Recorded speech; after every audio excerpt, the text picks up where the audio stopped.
قرآن کریم کتابی است که 1400 سال پیش نازل شد، اما برخی از آیات آن امروز با پیشرفت علم، معنا و عمق تازه‌ای پیدا کردند. آیا ممکن است دانشی که انسان تازه به آن رسیده، قرنها پیش در قرآن مطرح شده باشد؟ در این ویدیو به چند نمونه شگفت‌انگیز می‌پردازیم. 1. اقوام نابود شده. قرآن از اقوامی سخن می‌گوید که به دلیل فساد نابود شدند. یکی از شهرهایی که امروزه با این توصیف مقایسه می‌شود، شهر باستانی پومپئی است. این شهر در اثر فوران آتشفشان وزوو به طور ناگهانی نابود شد و ساکنان آن در زیر خاکستر سمی مدفون شدند. از نگاه علمی، خفگی و گازهای سمی عامل مرگ بودند، اما حفظ شدن حالت اجساد تا قرنها یکی از شگفتی‌های این واقعه است. 2. شکافته شدن دریا.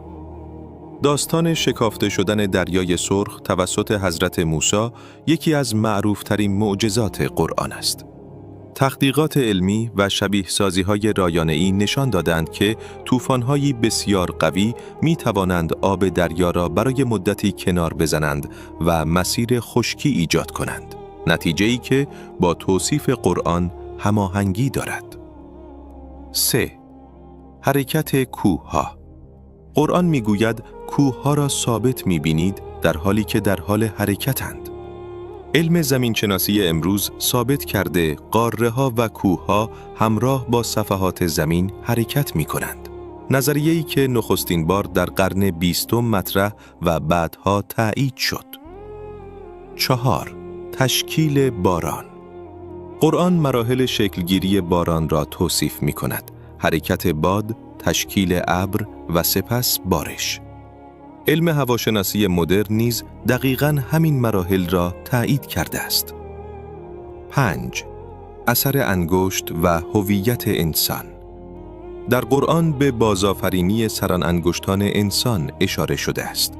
قرنها بعد مشخص شد اثر انگشت هر انسان منحصر به فرد است و امروزه به عنوان دقیق ترین روش شناسایی هویت استفاده می شود. 6. کروی بودن زمین. قرآن از پیچیده شدن شب و روز بر یکدیگر سخن می‌گوید، تعبیری که با کروی بودن زمین هماهنگ است. علم امروز این حقیقت را به طور کامل اثبات کرده است. 7. آفرینش انسان از آب و خاک. قرآن مواد اولیه آفرینش انسان را آب و خاک معرفی می‌کند. بررسی‌های علمی نشان داده عناصر اصلی بدن انسان با عناصر موجود در خاک شباهت زیادی دارند. 8. نقش کوه‌ها و موجودات نادیدنی. قرآن کوه‌ها را عامل پایداری زمین معرفی می‌کند. علم نشان داده کوه‌ها دارای ریشه‌های عمیق هستند که پوسته زمین را تثبیت می‌کنند. همچنین قرآن به مخلوقاتی اشاره می کند که انسان از آنها آگاه نیست، موجوداتی که بعدها با اختراع میکروسکوپ کشف شدند.